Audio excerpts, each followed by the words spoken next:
Hi, and welcome to another community chat. This time I'm joined by Jo Crossland, who's a dog walker. She's done some dog training as well. Used to be a people trainer for a bank, but has been a dog walker for 9 years. And Jo and I recently met at a Wardlow workshop, which is in Derbyshire. And Jo is the proud owner of some English Bull Terriers, but we can talk about that at a later stage. So welcome, Jo. Thank you. How did you first discover functional characters? I was at a friend's 65th birthday party, and one of her friends that I didn't know told me about she was attending a workshop to understand her dog's character.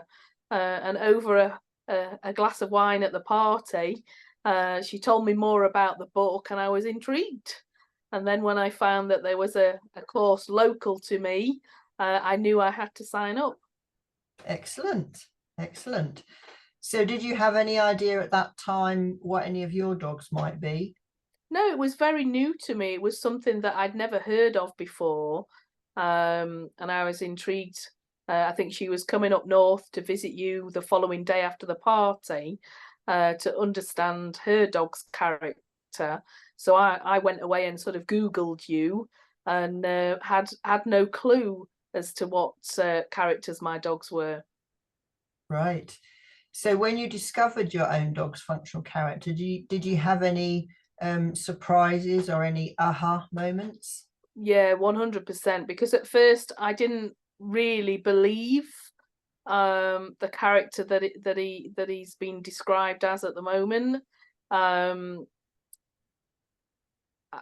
I suppose some of the things that he'd done in the past I couldn't quite understand, and then when other owners of the overseers said some of their situations and what had happened, I was like, oh my god, you're just talking about something that identically happened to me and Gunnar.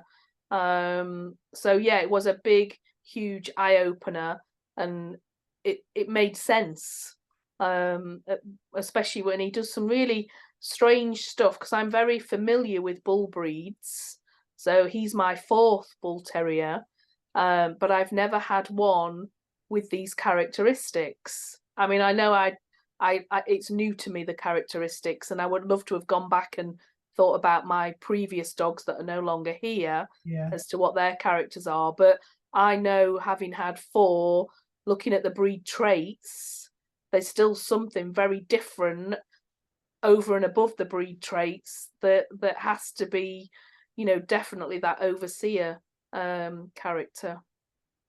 So would you say the knowledge has helped you with your own dogs? Yeah, definitely. We have some what I would probably label behavioral issues. And now I understand his character. I can see why we have these behavioral issues. And then it also helps me to not put him in these situations that I know he can't cope with, manage. We do things a little bit different now. I understand his character better. Good. So it's been really useful then. Yeah, very. Yeah, yeah.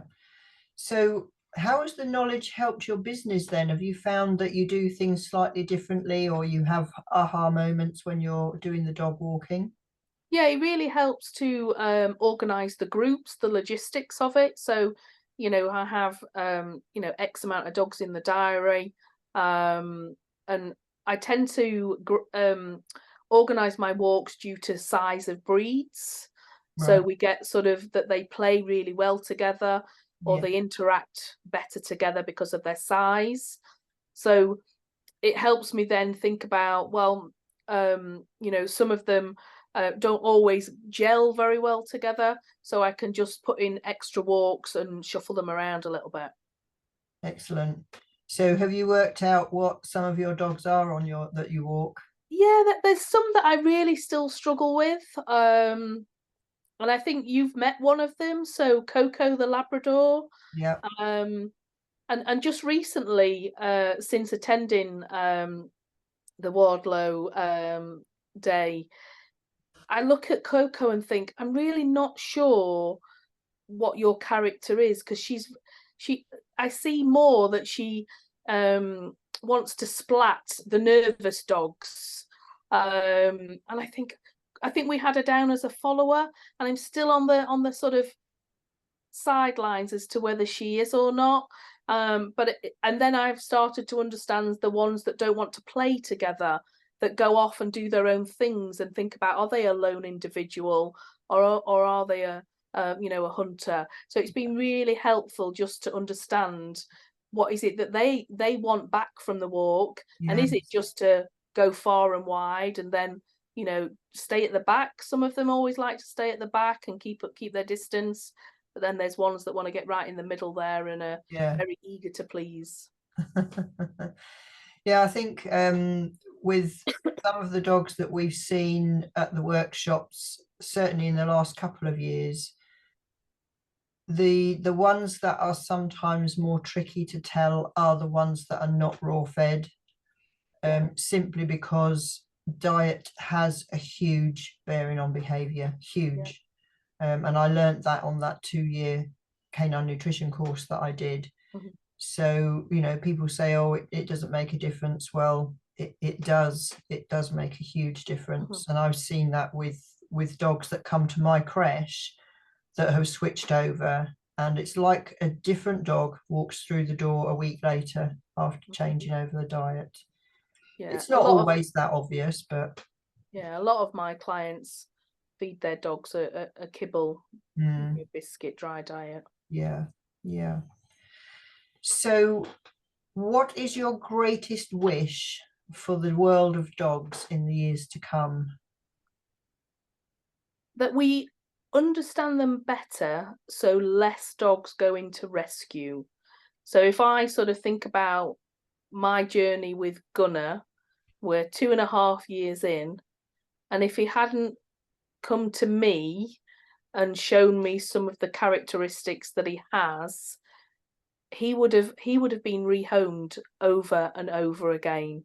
And I think for me, dogs that are misunderstood because their owners aren't knowledgeable enough just end up in rescue, and there's too many dogs in rescue at the moment.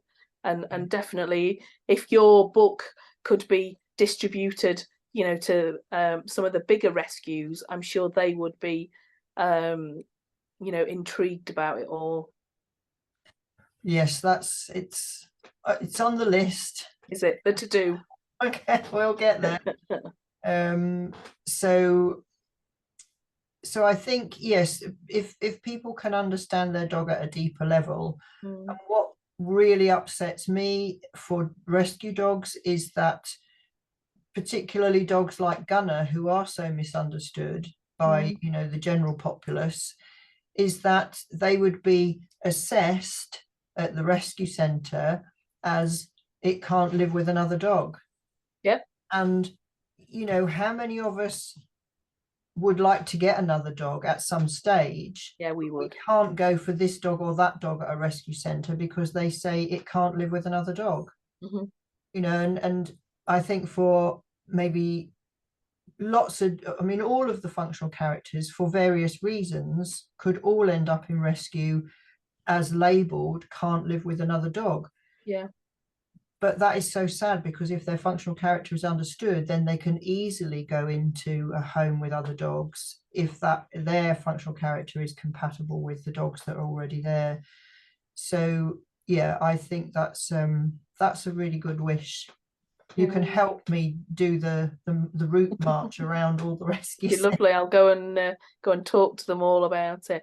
And I think also, if they were to say to the new the new adoptive parents, we think your dog is this, and they're going to do X, Y, and Z, they may settle into the home quicker. How often do we see that they go to a home and then they're back in the rescue centre 1 or 2 months later? So from both sides of the party, it would be hugely beneficial. Yeah, I agree. Thank you, Jo. It's been a really great chat with you. we're going to get together at a later chat to talk about overseers. So we'll be hearing more about Looking Gunnar. forward to it. Yeah. So if you guys would like to know more about functional characters, then we've got 2 different Facebook groups, private and public, and we have a newsletter list as well. And if you would like to know more about overseers, then hop over to the chat about overseers and you can find out more information, a bit more in-depth information about that lovely misunderstood quality assurance manager. So thank you guys for watching, and we'll see you again soon. Bye bye.